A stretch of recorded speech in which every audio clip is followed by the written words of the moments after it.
Olá, boa noite a todos.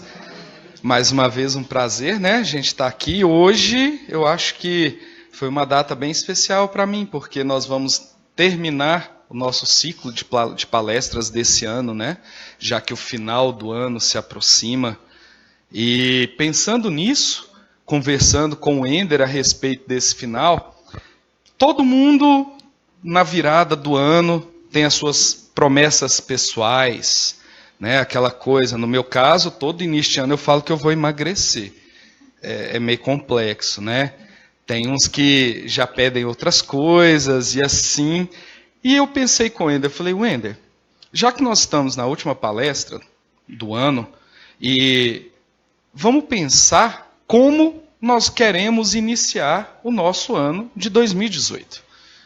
Né? Eu, pensando assim e conversando com outras pessoas, eu cheguei a essa conclusão. Todo mundo tem os seus planos de início de ano, seja ele quais forem. Alguns são íntimos, né? Você só fala isso para você, outros você expõe, outros você coloca de uma forma bem aberta para todos saberem, né? E pensando nisso, o que o Espiritismo poderia contribuir para que a gente tenha um ano de 2018 melhor? Um ano de 2018 mais sereno, mais tranquilo para nós mesmos. E nós chegamos a esse tema, que na verdade é um livro, não sei se todos aqui já leram, mas é um livro do mesmo título, que fala Renovando Atitudes e Sentimentos. Por quê? Porque o ideal é lembrarmos do nosso principal objetivo. O nosso principal objetivo enquanto espíritos é evoluir, é melhorar, é sempre dar um passo a mais em direção à sabedoria plena, ao verdadeiro amor, ao amor de Deus. Essa é a ideia.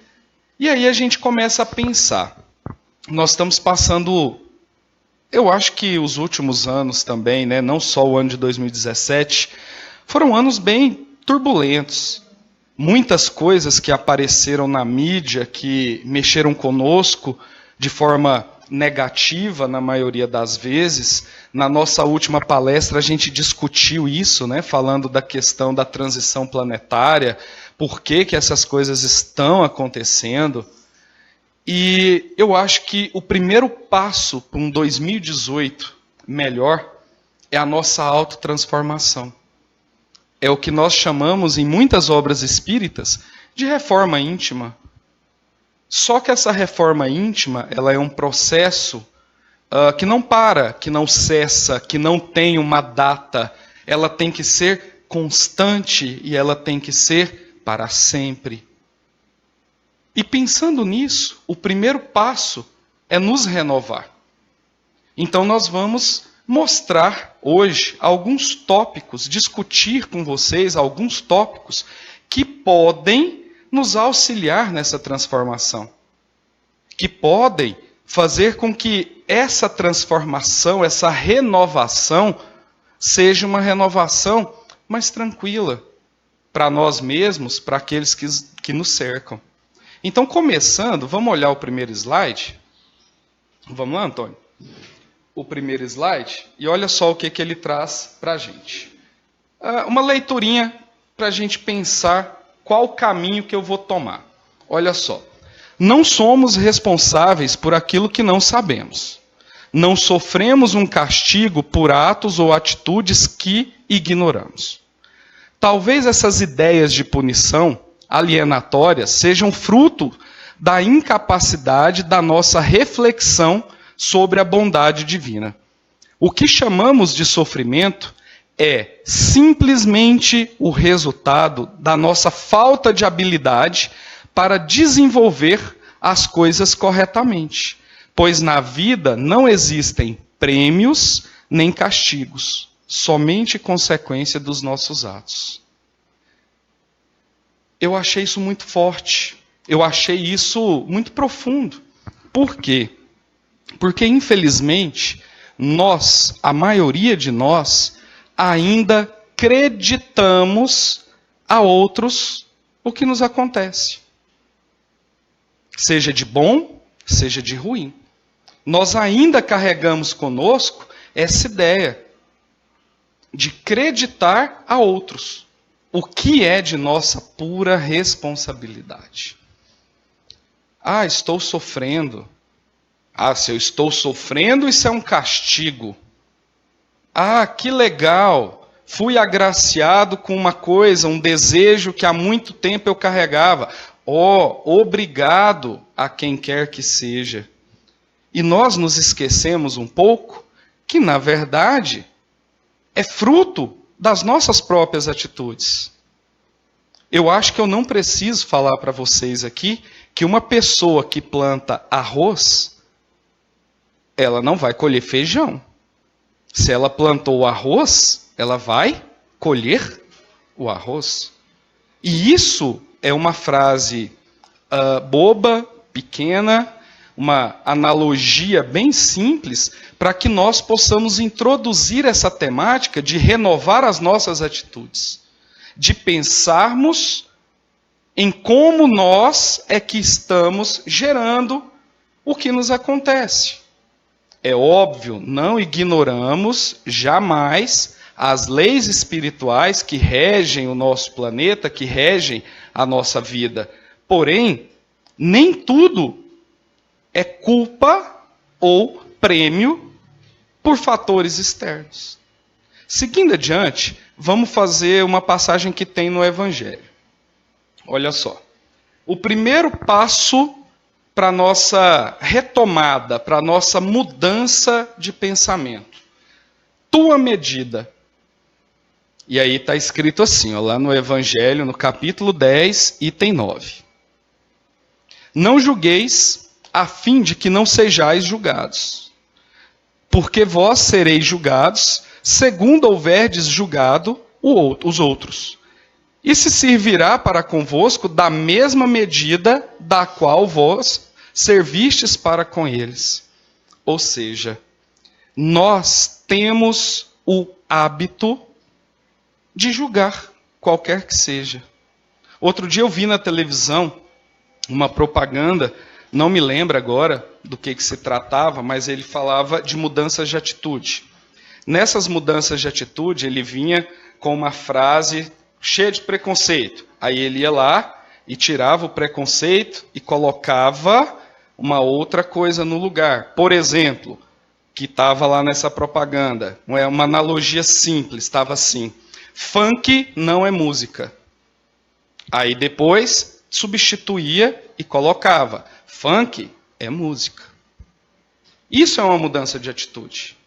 Isso é uma mudança de pensamento. Uma analogia simples, mas que leva a gente aonde? Ao julgamento.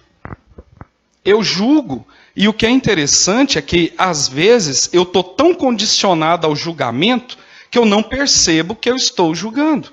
Nós julgamos a aparência dos outros, nós julgamos comportamento dos outros, nós julgamos falas de outras pessoas, mas nós nos esquecemos que o peso do julgamento vai ser dado a nós. Quem somos nós para julgarmos? Qual é o mérito que você tem para julgar alguém? Julgar a atitude de alguém. Quer um exemplo de como funciona isso? Se vocês se lembrarem, o Cristo foi muito claro: atirais a primeira pedra aquele que não tem pecado. Mulher, levanta-te e não tornes a pecar. Houve julgamento? Não. Houve auxílio. Então, por que ao invés de julgarmos, a gente não começa a auxiliar? Por que ao invés de fazermos apontamentos, nós não passamos apenas a tentar instruir? Detalhe, a instrução dada por amor, para melhoria. Porque olha só, eu coloquei um desenho ali interessante. Ó. Você pode pensar, você julgando, olha que cara bonita desse senhor representando um juiz. Bem legal. Agora, se você olhar no outro desenho, Quando você faz um julgamento, você está apontando para você mesmo. Gente, é sério e às vezes a gente não pensa a respeito disso. Você só julga porque você está cheio daquilo que você está julgando. Quando eu lembro que era interessante, quando eu ainda estava na mocidade, dando meus primeiros passos dentro da doutrina espírita, do século passado já, né? Já é século passado, eu tive um instrutor que ele falava assim, que toda vez que você aponta um dedo, olha só, eu tenho um apontado para alguém, mas olha quantos eu tenho apontado para mim mesmo. São 3. Ou seja, a gente começa a ter que enxergar no outro nós mesmos. Porque aí a gente vai conseguir driblar a ideia do julgamento. Mas o primeiro passo é lembrar dessa passagem. Nós vamos ser julgados de acordo com aquilo que nós julgamos. Isso não é interessante? Vamos fazer uma reflexão simples. A maioria de vocês aqui, eu sei que são pais, são mães. E como você se sente observando alguém julgando, condenando, porque normalmente quando a gente faz um julgamento é condenatório já, né? Nós somos o juiz e o carrasco, o executor, tudo junto, fazendo isso com relação aos seus filhos. Principalmente as mães que têm esse lado mais, vamos dizer assim, protetivo, mais animalesco com relação às suas crias. Como é que você se sente? Principalmente, imagina a situação, a pessoa não sabe que é seu filho, que é sua filha, chega perto de você e fala, olha o comportamento daquela pessoa lá. Olha que vulgaridade aquela pessoa está cometendo. Como é que você se sente? Porque você conhece os seus filhos. Aí, coloque-se agora no lugar de Deus, que é o Pai de todos nós. E nós estamos fazendo a mesma coisa. Porque a partir do momento que você julga o seu, você também está falando para Deus. Olha lá, Deus, olha como é que está aquele teu filho. E nisso nós esquecemos que, ao julgarmos, nós estamos, na verdade, exteriorizando os sentimentos que habitam dentro de nós. Parece chocante, parece simples, mas é assim que funciona. Então, para a gente renovar, o primeiro conselho que o livro nos traz é esse: é de não julgar, é de fazer a ideia de se melhorar e tentar fazer com que o outro também se melhore. O seu julgamento não vai contribuir. Você julgar uma pessoa, atribuir a essa pessoa defeitos, que normalmente a gente julga defeitos, né? A gente não costuma julgar aquilo que a gente chama de qualidade. Mas normalmente a gente julga o defeito. A gente está cheio daquele mesmo defeito. Às vezes a gente nem está exteriorizando. E aí eu não sei te dizer se é melhor ou se é pior, mas lembrem-se, vamos renovar isso. 2018 está batendo a nossa porta. Vamos tentar fazer essa quebra. Vamos tentar fazer essa melhoria. Olha só no próximo slide, o próximo passo. Ser feliz. Olha o que está escrito no Evangelho. Assim, pois, aqueles que pregam ser a terra a única morada do homem, e que só nela e numa só existência lhe é permitido atingir o mais alto grau das felicidades que a sua natureza comporta, iludem-se e enganam aqueles que os escutam. Parece uma bobagem, mas nós ainda não somos felizes. Nós temos que nos tornar felizes. E a felicidade é um direito. A felicidade é uma característica da natureza divina. Ser feliz na sua plenitude. Essa É algo que não é como às vezes a gente tem uma ideia besta assim, né? Ah, eu sou feliz, mas eu estou cometendo alguma coisa de errado. Eu não posso ser tão feliz assim. Não, você pode. Você deve ser feliz. Só que a felicidade não deve ser efêmera. Nós não podemos nos esquecer da real felicidade. De buscar a real felicidade junto à santidade de Deus. Junto ao que o Cristo nos prega. Essa é a verdadeira felicidade.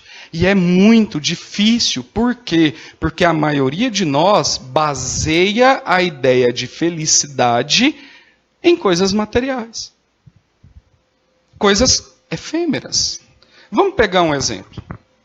Quando você conseguiu, sei lá, o seu primeiro carro.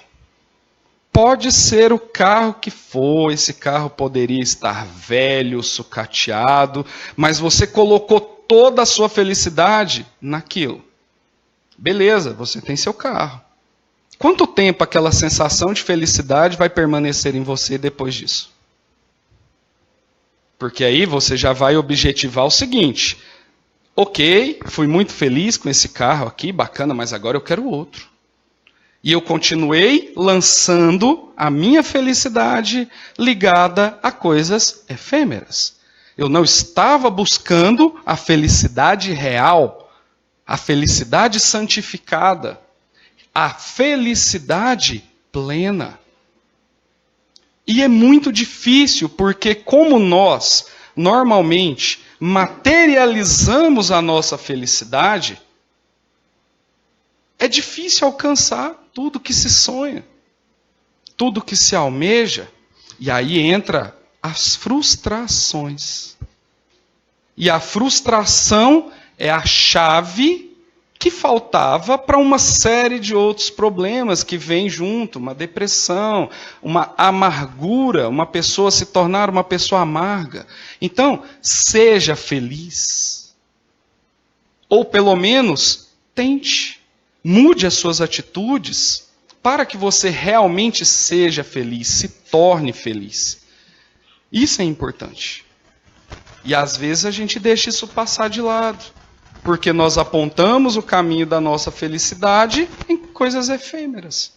E esquecemos da verdadeira felicidade. Esquecemos. Hoje o Ender passou aqui para vocês, junto com o Antônio, os números, né, dos trabalhos que foram realizados pela Casa Espírita durante o ano de 2017. Senhores, a felicidade que você tem em ter participado dessa atividade, ela nunca vai sair do seu coração. Nunca. Você pode estar lá no seu último suspiro de vida aqui neste planeta, que você vai lembrar, por exemplo, do sorriso daquela criança que você entregou um brinquedo para ela. Aquela criança que você ajudou a colocar, talvez, comida na mesa dela. Eu estava lendo uma matéria no G1, né, um site de notícias, falando de um caso de um menino de São Carlos. A mãe, ela faz consertos de roupas, e a avó é artesã, fabrica alguns artesanatos. São os dois adultos e 4 crianças na casa. E esse menino, perguntado o que ele queria, o que ele gostaria para o Natal dele, ele falou que ele queria uma mesa farta, principalmente com carne. Foi o pedido de Natal dele. Obviamente, com a campanha da mídia, aquela coisa toda que nós conhecemos, a família recebeu várias doações, fez a alegria daquela criança naquele momento, que é de uma ingenuidade que chega a tocar os nossos corações.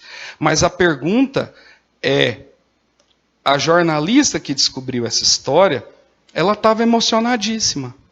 Por quê? Porque ela experimentou da verdadeira felicidade.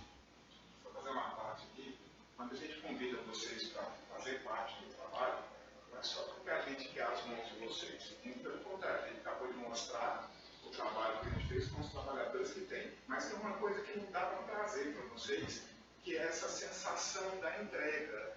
Isso a gente não tem como trazer para vocês verem.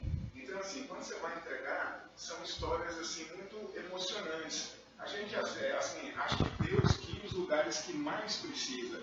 Então, já chegamos na casa de uma pessoa que tinha acabado de sofrer um AVC. A gente chega na casa de pessoas que falam assim, Deus que mandou vocês aqui, que eu não tenho mais nada para comer. E a pessoa abre o armário, abre a geladeira, realmente não tem nada. Então, essa sensação de fazer o bem, essa, infelizmente, a gente não tem como trazer para vocês. De vocês irem lá, escutar a história da pessoa. Não é você escutar a história da pessoa para você se sensibilizar. Vocês não precisam disso. Às vezes é até difícil a gente segurar e conter as lágrimas, porque a pessoa já está muito emocionada. Mas é você ir lá e ver o resultado do seu trabalho. Eu não tenho como trazer para vocês um abraço. Eu não tenho como trazer para vocês um sorriso. Eu não tenho como trazer para vocês um muito obrigado. Eu não tenho como trazer para vocês as orações que essas pessoas desejam.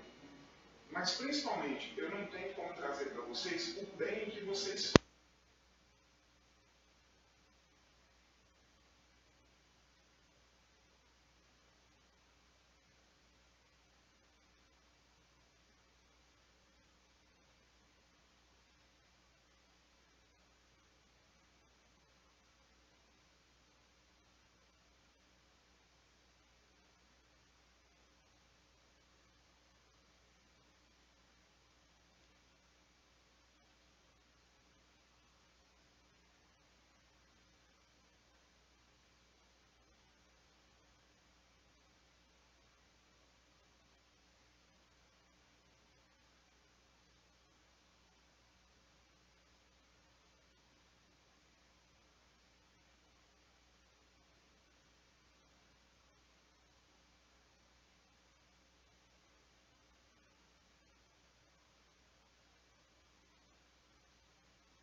aqui hoje. Então, olha só. Contigo mesmo é algo interessante a se pensar. Olha o que o Evangelho nos traz. O dever começa precisamente no ponto em que ameaçais a felicidade ou a tranquilidade do vosso próximo. Termina no limite que não gostaríeis de ver ultrapassado em relação a vós mesmos.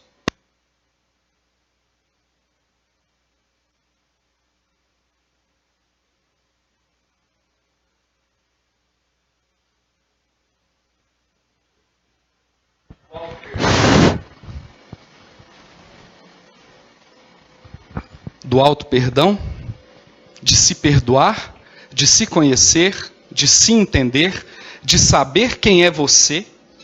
E olha que eu nem estou falando basicamente em religião. Podemos buscar exemplos dessa importância na psicologia, podemos buscar exemplos dessa importância na filosofia. Sócrates diz, conhece-te a ti mesmo.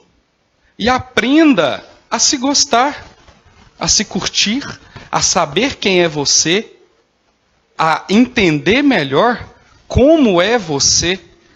Porque nós temos uma preocupação muito grande em tentar gerir o outro, né? Entender o outro, conhecer o outro, saber quem é o outro, mas será que nós nos conhecemos?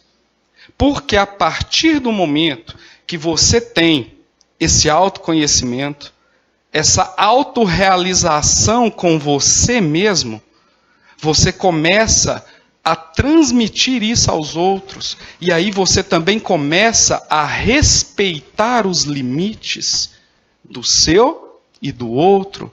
E você começa a entender melhor o faça ao outro aquilo que quiseres que faça a você mesmo. Isso é uma mudança importante. Isso é algo que a gente tem que começar a trabalhar.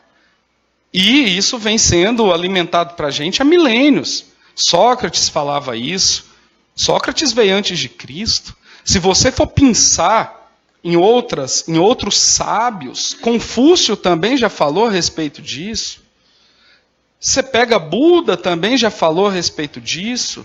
Então, há uma escala construtiva até nós chegarmos a Jesus, que para nós cristãos é uma referência. E ele também se preocupou em falar disso conosco, em deixar claro para nós. Quem é você? Se conheça, se realize, seja feliz com você mesmo. É meio complexo, porque como a gente havia dito antes, é muito simples a gente sempre estar pensando e materializando o outro, não nós. Fica a pergunta no ar, hoje, na hora que você for pensar, fala, o quanto eu me conheço? O quanto realmente eu sei quem sou eu? Ou será que eu sou apenas uma farsa mediante ao meu local de trabalho, ao grupo que eu frequento, aos meus familiares, aos meus amigos? Será que aquele que está lá e aquelas atitudes que eu tenho nesses ambientes, sou eu? Porque nós criamos máscaras. Nós temos um processo de adaptação. E nem sempre essa adaptação a locais traz conforto aos nossos corações. Quem eu sou no trabalho? Aquele lá que está no trabalho sou eu mesmo? Aquilo me traz satisfação pessoal? Quem sou eu na minha família? Sou eu mesmo? É assim que eu gostaria de ser? E a partir desse conhecimento, você começa a entender melhor o limite do outro. A entender melhor aquilo que você não vai ultrapassar, porque senão você vai ferir, vai magoar, vai deixar chateado, vai deixar com raiva o outro. E você acaba dando um passinho para ser uma pessoa melhor. Então, seja feliz nas pequenas coisas, não só nas grandes realizações. Nas pequenas coisas, é interessante isso. É uma coisa bacana de se ver, de se sentir. É óbvio que eu não estou falando que amanhã eu acordei e eu estou perfeito, renovei todas as minhas atitudes, renovei todos os meus sentimentos. Não, é um exercício. Mas se você conseguir ser um pouquinho melhor, cada dia, com cada experiência, já é um bom começo. Já é interessante. Olha só o próximo slide para a gente. Esse eu mudei até a cor dele. Mudei a cor, coloquei uma coisa que eu nem gosto assim muito, que é um fundo com desenho, porque eu coloco como um dos pilares para a nossa mudança, que é aprendendo a perdoar. É difícil, não é fácil. E aí o Evangelho, de novo, traz para a gente uma leitura simples. Se perdoardes aos homens as faltas que eles fazem contra vós, vosso Pai Celestial vos perdoará também vossos pecados. Mas se não perdoardes aos homens quando eles vos ofendem, vosso Pai também não vos perdoará os pecados. Capítulo 10, item 2, do Evangelho segundo o Espiritismo. E isso é muito básico. A falta do perdão é aquele espinhozinho que fica no seu pé. Sabe aquela pedrinha pequena no seu sapato? Você tem uma rusga, seja lá por qual motivo for com alguém, e você não é capaz de realmente perdoar. Ou você até faz um esqueminha que eu vejo muito por aí. Eu te perdoo, mas nem passa perto de mim mais. Que perdão é esse, né? E você fica, porque às vezes a gente fica martirizado com aquilo. Você está num momento, passou tempos e tempos que aconteceu alguma rusga e você não perdoou. Aí do nada você está lá, aí você pensa naquela pessoa, vem aquele sentimento de revolta de novo. Ai, mas não deveria ter feito daquele jeito. Ô, criatura, né? E aí você continua remoendo aquele sentimento dentro de você. Você não é capaz de deixar as amarras e dar um passo adiante, porque você está preso. Você está preso no passado. Eu nem penso muito nessa fala mais simbólica, que o vosso Pai não vos perdoará, porque nós sabemos que Deus é amor e que o perdão dele não tem limites. É ilimitado. Porém, essa fala é para nos fazer refletir um pouquinho sobre causa e efeito. É óbvio que Deus vai te perdoar. Agora, se você não perdoa o próximo, você também não está se perdoando. E é você que está pagando aquilo, porque às vezes aquele camarada que você teve algum tipo de problema, ele nem lembra mais que você existe. Se te encontrar na rua, ele ainda vai te cumprimentar e te dar um abraço. Ele já esqueceu, a vida dele andou, a sua está presa. E como eu renovo, o nome já diz, renovar preso ao passado. Então perdoar é algo fundamental na vida do ser humano. E é perdoar de verdade. E esse perdoar de verdade, é óbvio que nós somos humanos, cheios de falhas, né? Mas é o primeiro passo em relação à sua grandeza, à sua própria melhoria. É você trabalhando por você mesmo e desenvolvendo o perdão até que chegaremos um dia, e aí sim seria a meta principal, em que nós não vamos precisar perdoar mais ninguém. Ai, por que, Wellington? Nós vamos viver num mundo feliz? Não, é porque nada mais é capaz de te ofender. Nada mais é capaz de te ofender. É você que mesmo diante de uma ofensa, consegue enxergar, na verdade, um irmão que precisa do seu auxílio, do seu amor, do seu amparo. E aí você não se sente ofendido. E aí você desenvolveu o verdadeiro perdão. Mas até chegarmos a esse nível, a gente tem que exercitar. Tem que exercitar perdoar de verdade. Sabe, aquela história de falar, eu te perdoo, mas jamais precise de mim que eu não vou te ajudar. Isso é perdão. Isso não é perdão.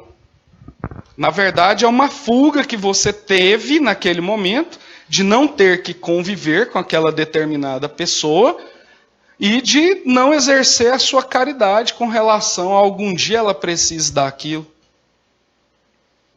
É muito complexo. Muito complexo. Mas é um exercício. E é isso que muitas vezes, irmãos, a gente não entende. Que exercício não é da noite para o dia. Não é hoje que você fala assim, não, eu vou começar a fazer corrida e hoje eu vou sair de casa e vou correr 12 quilômetros. Não é assim. Hoje você sai, faz uma caminhada, amanhã você persiste, já corre alguns metros, vai correndo mais um pouquinho, seu organismo vai se acostumando, você vai criando uma resistência física, quando você vê, você está lá na maratona de São Silvestre correndo. Isso serve para todos esses passos que nós estamos vendo aqui. É um preparo. É você exercitar esse perdão de verdade. E eu sei, gente, nós somos humanos, nós vivemos num corpo de carne, é muito difícil. O nosso orgulho, a nossa vaidade, ela ainda é muito acentuada. Só que a gente precisa exercitar. Uma hora a gente consegue. Olha só o próximo passo. Teu lugar na vida. Olha só. Vamos fazer algumas perguntas, né? Qual é o teu lugar à mesa? Qual a tua posição no universo de ti mesmo? Essa, a grande proposta feita pelo mestre nessa parábola. Será que o lugar que ocupas hoje é teu mesmo? ou influências externas te levam a direções antagônicas de acordo com o teu modo de pensar e agir? Tens escutado a voz da alma, que é Deus em ti, ou escancarado teus ouvidos às opiniões e conceitos dos outros? Ou seja, mais uma vez, de uma forma mais aprofundada, conhece-te a ti mesmo. Não é isso? Qual é o teu lugar nesse mundo? Qual é o teu lugar no universo? Esse qual é o teu lugar, ele tem uma profundidade muito grande, que pode ser simplesmente você estar realizando o trabalho que te dá sustento, que realmente é seu, ou o teu lugar nessa família, ou o teu lugar no seu ambiente de descontração. Será que realmente é aquilo? Será que você está sendo verdadeiro com você mesmo? Será que você, como diz a parábola, está sentado realmente à mesa com o Cristo? Aquele deveria ser o teu lugar? Você tem que fazer essa autorreflexão. Por quê? Porque às vezes, como eu falei, nós não estamos sendo nós mesmos, nós estamos sendo guiados por alguma situação. Nós estamos sendo guiados por alguma ligação vibratória que está caminhando para a gente, está nos dirigindo. Então nós precisamos saber qual é o nosso lugar no universo e, de fato, ocuparmos esse lugar. E como que eu vou fazer isso? Renovando as minhas atitudes. Renovando aquilo que eu preciso e trabalhando esses sentimentos que me envolvem. Vamos lá para o próximo slide. Essa aqui também é interessante. Eu não merecia. Aí a gente volta um pouquinho no Evangelho. Olha só. Porque uns nascem na miséria e outros na opulência, sem nada terem feito para justificar essa posição.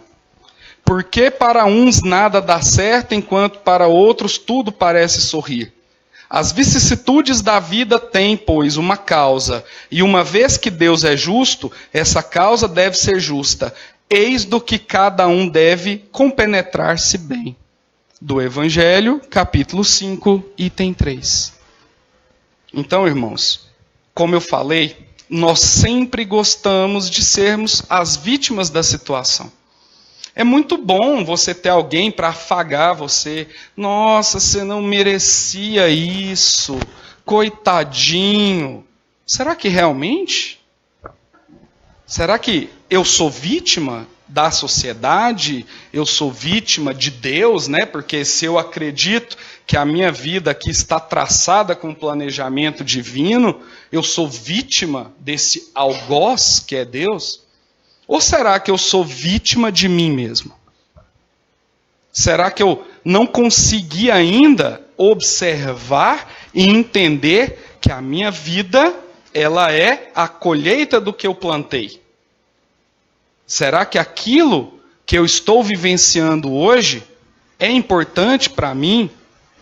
Porque eu sei que é complexo, principalmente no que se refere às condições financeiras e sociais que cada um de nós está inserido. É muito difícil para uma mãe, para um pai, ver um filho passando necessidade.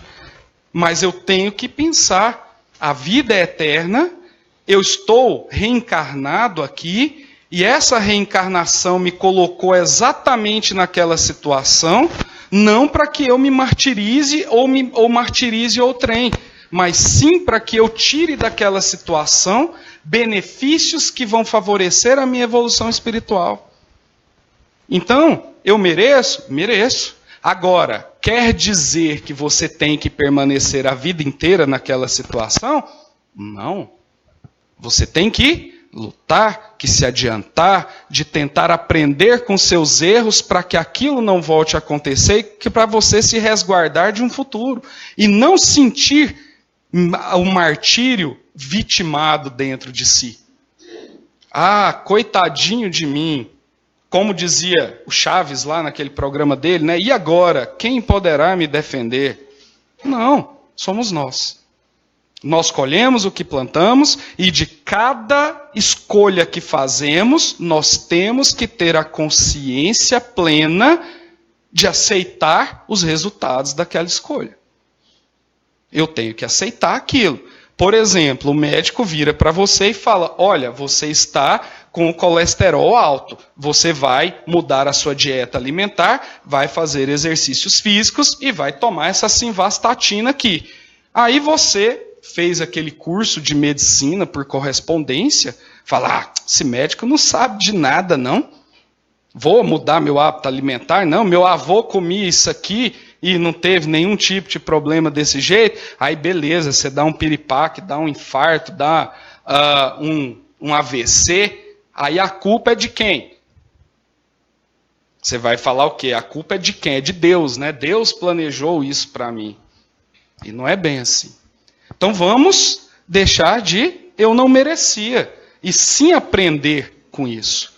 Agora, essa ideia de que você tem que permanecer parado, levando tudo nas costas, não. Você tem que aprender com aquela lição e lutar para que aquilo acabe.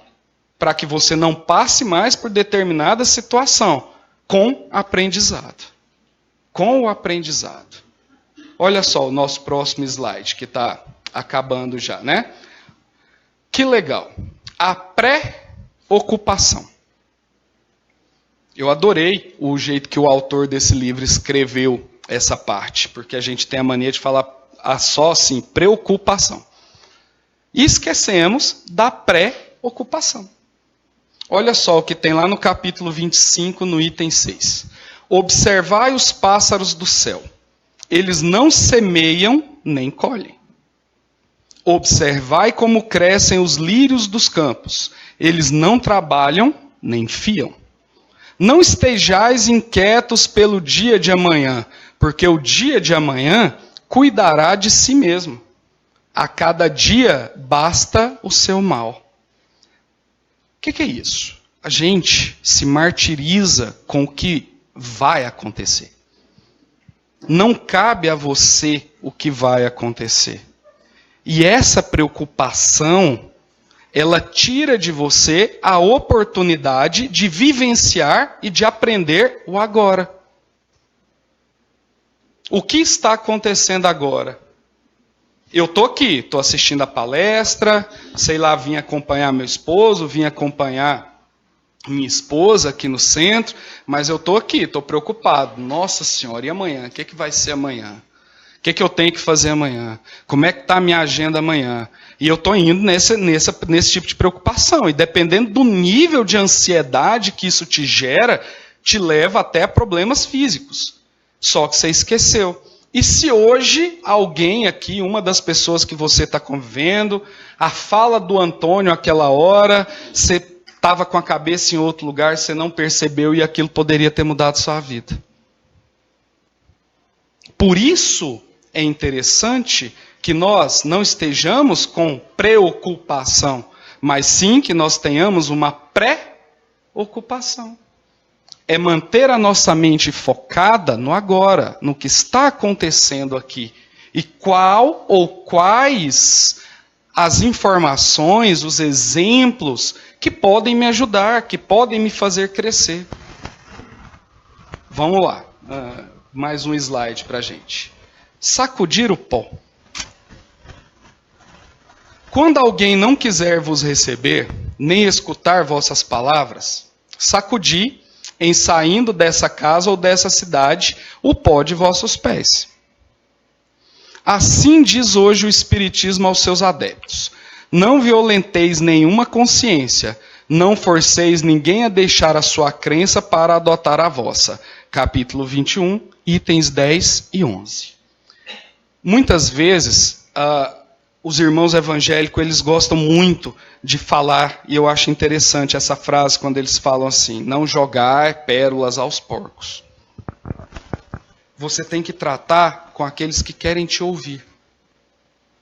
Se aquela pessoa não quer te ouvir, não é direito seu forçá-la a acreditar, a assumir a sua posição.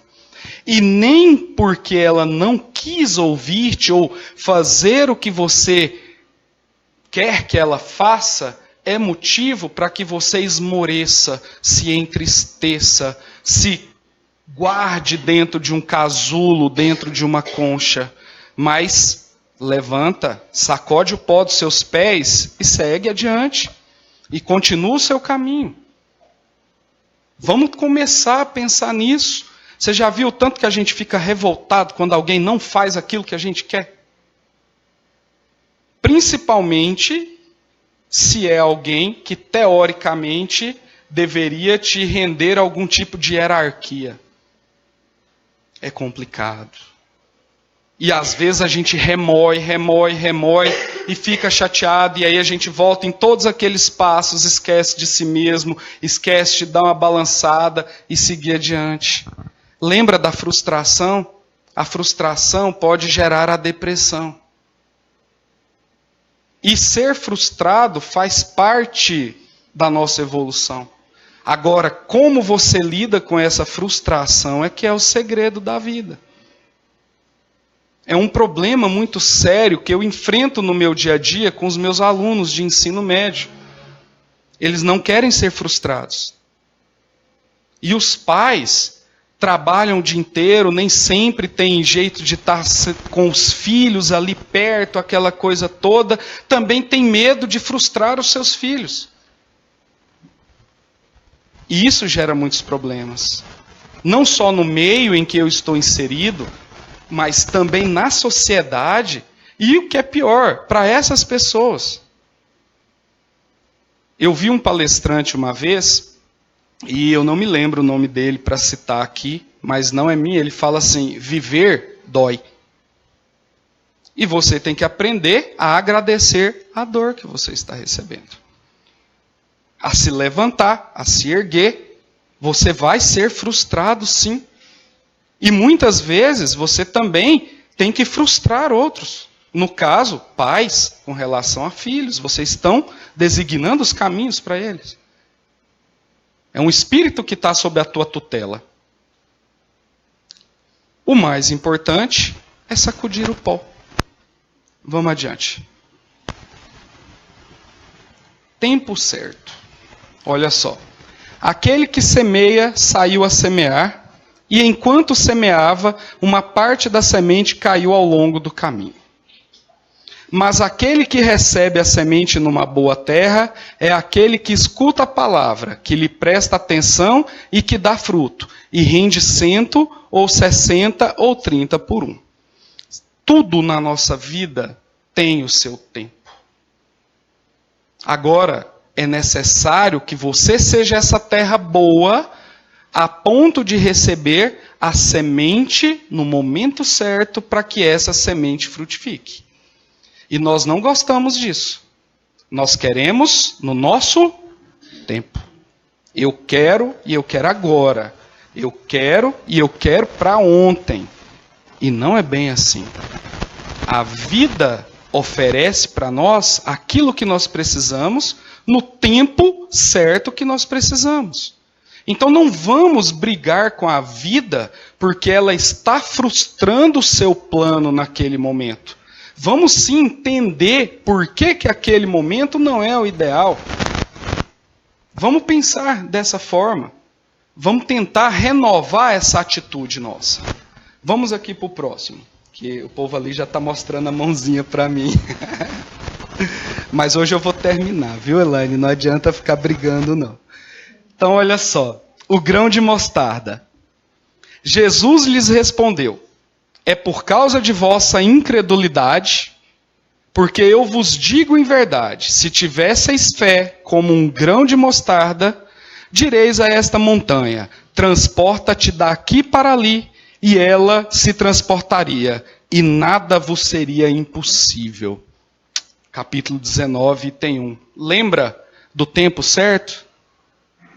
E a nossa falta de fé no que Deus nos oferece, no tempo de Deus. Esse é a fé que nós deixamos de lado. É a fé que vai melhorar. É a fé de crer, de ter certeza absoluta que o que tiver que vir, virá e virá para o nosso melhor. Mesmo que isso contrarie as nossas vontades. Então tenhamos fé. O impossível não existe se você tem fé.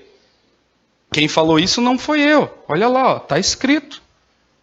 Mova uma montanha com a sua fé. E olha, vocês já viram um grão de mostarda? É mínimo. É pequenininho.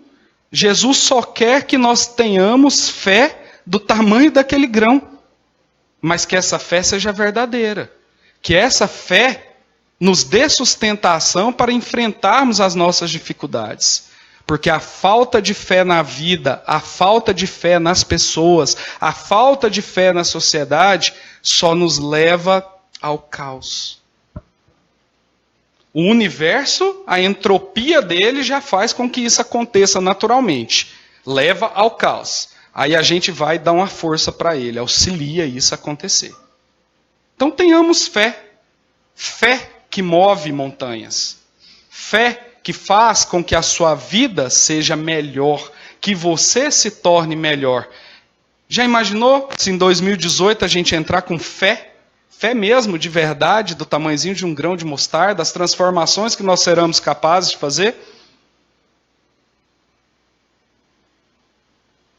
Amar e não sofrer. Perguntai se é permitido abrandar as vossas próprias provas. Essa questão leva a esta. É permitido aquele que se afoga procurar se salvar? Aquele que tem um espinho cravado de o retirar? Contentai-vos com as provas que Deus nos envia, e não os aumenteis a sua carga, às vezes tão pesada. Capítulo 5, item 26. Senhores, nós podemos abrandar o nosso sofrimento? Devemos. Agora, torná-lo mais pesado, aí é um erro. Aí é muito complexo. É o amar e não sofrer. É você conseguir ver o sofrimento do seu irmão, ajudá-lo, mas que aquilo não te cause um sofrimento. Por quê? Porque você já tem os seus próprios sofrimentos. E você tem que lutar para abrandar o seu e abrandar o dele. Mas isso não pode gerar em você sofrimento. Eu tenho uma amiga que ela fala assim que não participa ativamente dos nossos trabalhos voluntários porque ela não consegue se segurar e ela volta para a casa dela numa tristeza infinda. Quando ela vê uma criança passando fome, ou quando ela vai na CEP e vê as crianças que são portadoras de necessidades especiais lá. Ela ama, porque todos os eventos, ela nos ajuda. Mas ela sofre por amar. E aí o que ela traz? Ela está abrandando o seu sofrimento? Não. Ela está abrandando o sofrimento do próximo? Não. Ela está trazendo para si uma carga que às vezes nem ela dela. Isso é importante. Tenhamos fé e tenhamos amor. Mas essa fé com esse amor não pode te levar ao sofrimento. Jamais. Jamais. Ame sem medidas. Mas esse amor sem medidas não pode gerar sofrimento, nem a você e nem aquele que você ama. Até o momento que a gente conseguir amar a todos da mesma forma. Vamos lá, Antônio. No mais, vamos encerrando por aqui. Já falei demais. Um feliz 2018 para todo mundo. Que a gente possa entrar em 2018 renovados. Com uma força maior, com uma fé maior, com um sentimento de bondade maior. Um beijo no coração de vocês. E em 2018 a gente se vê novamente por aqui, se Deus quiser. Abraços. Calma, irei fazer a prece.